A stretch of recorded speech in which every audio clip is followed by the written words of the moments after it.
Creating is what sets you free. After all, we're made in the image of the Most High God.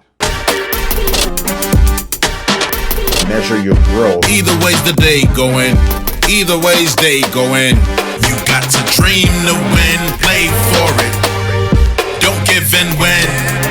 Play for it. Continuously. Don't quit the dream or you pay for it. Prioritize. Play or you pay for it. Accomplish it. Either way's the day going. Play or you pay for it. Track the outcome. Either way's day going. 99% of people don't accomplish the goals that they set out to accomplish. For various reasons, such as procrastination, self-doubt, uncertainty, and so on and so forth. Today, I'll be discussing frameworks, strategies to enable people overcome procrastination. When you set off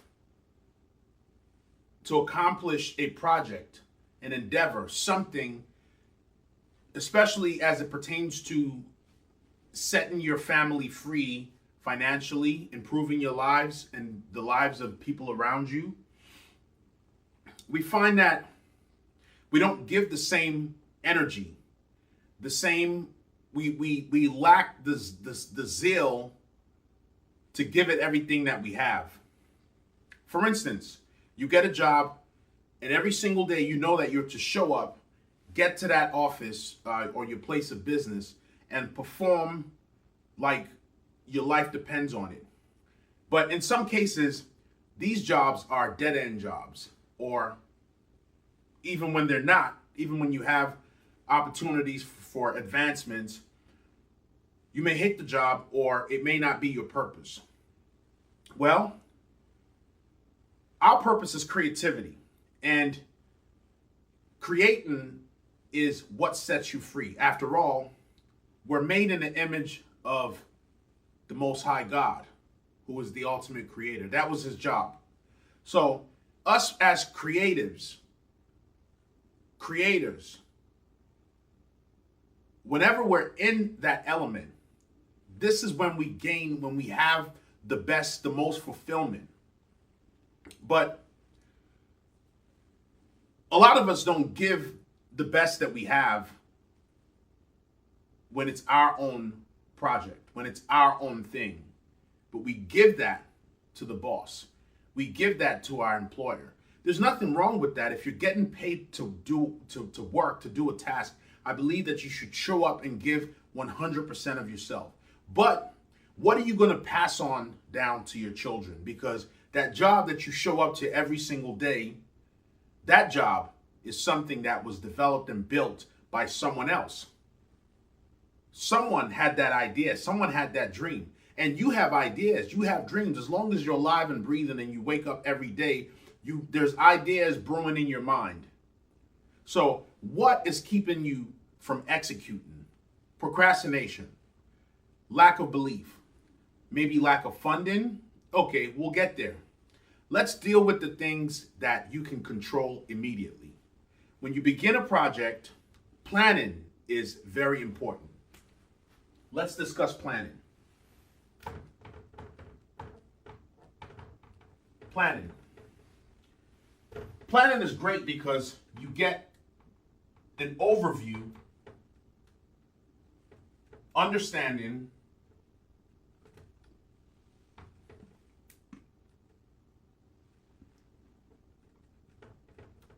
of the overall scope of things, right? But the problem with planning is that planning often becomes procrastination for a lot of people. A lot of people sit there too long and use that as an excuse for lack of mobility, lack of going forward, lack of momentum, for a better term. So planning is great, but we should strive and do our very best to overcome that, to get past planning as quickly as possible, because you can only plan so much, but until you begin to take action, that's when the experience comes in. That's when you begin to learn.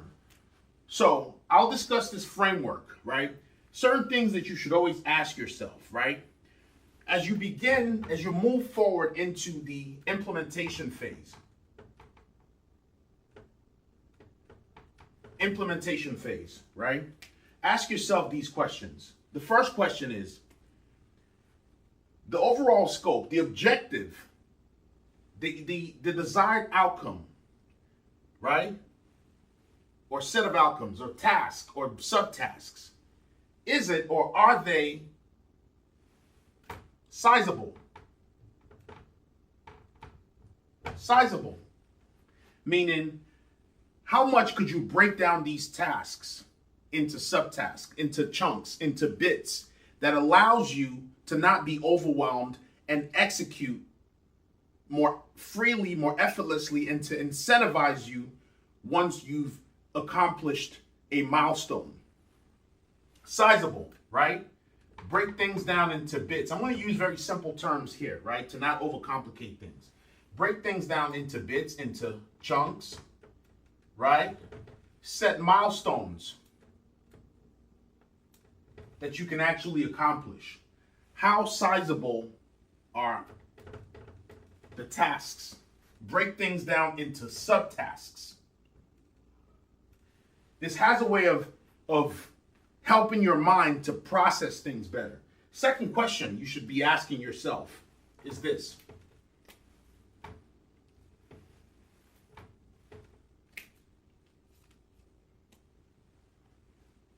Measurable. Are your tasks measurable? Measurable. How measurable is it? Meaning, can you keep track of the progress that you're making, right? With weekly status reviews, monthly status reports, decision review boards, and so on and so forth. The purpose of this is to measure productivity. Productivity. Excuse my writing. The next question you should ask yourself is this. Is it achievable? Right? Are these tasks or subtasks achievable? How achievable are these tasks? Because sometimes in the planning phase, before we go into implementation, we have a lot of bright ideas. But sometimes these ideas could be overwhelming, or they're not prioritized in the proper order. And sometimes they're just outright unnecessary.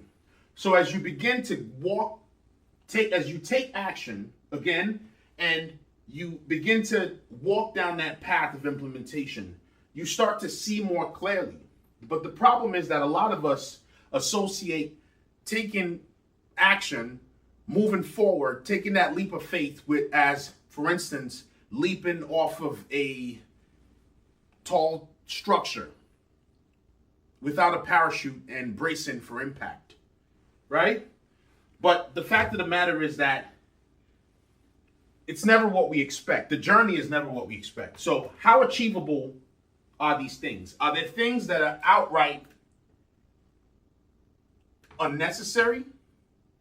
In fact, I'll say unnecessary for last, right? So can some things be reprioritized? Can we reprioritize some things? Right?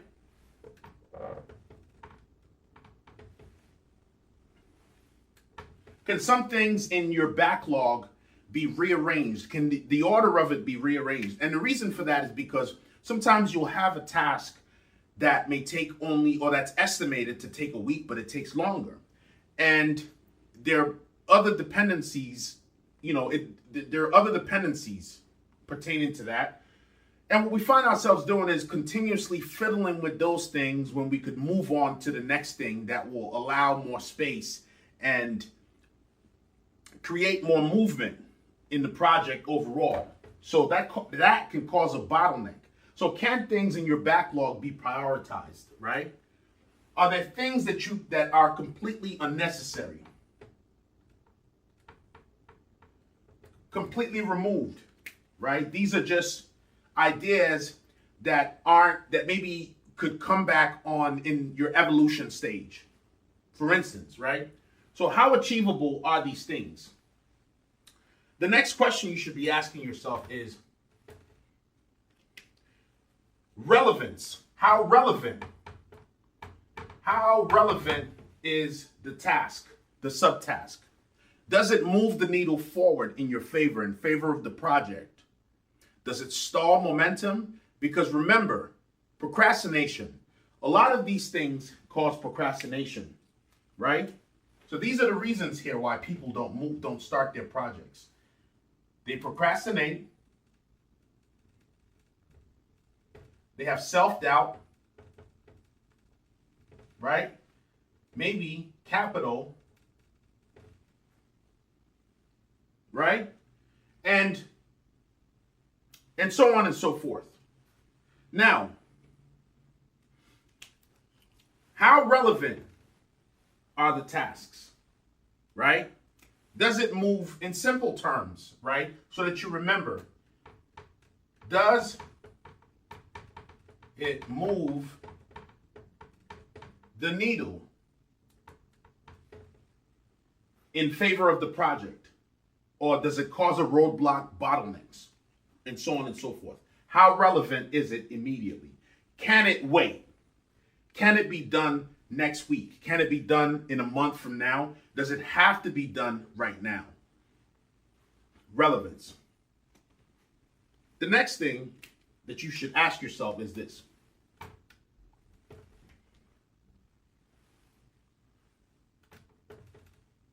Time bound. Time bound, right? When you're working on a project, you have a budget and things of that sort, and oftentimes you're working within stringent timelines that you want to adhere to, right? Because then, other factors come into play like cost and all kinds of things, and there's a ripple effect. So time bound.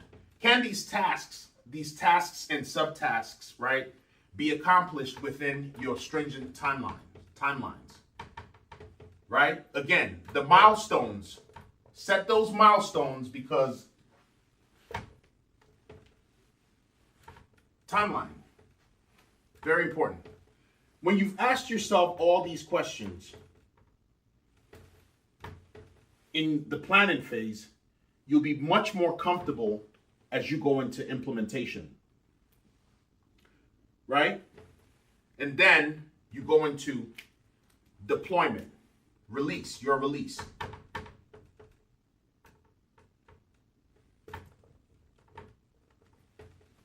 Excuse me. Your release, right? Now, the problem with release, where a lot of people have issues, is this. We hold ourselves to such high standards as it pertains to release. The question is, what is your acceptance criteria as it pertains to the level of quality assurance, right? What is your overall objective? When you go to school or you're in class and you have a test or an exam, right? Your objective is to pass that class and move forward, right? What is the acceptance criteria to pass that class and to get ahead and move forward, right? So for that release, your acceptance criteria, right?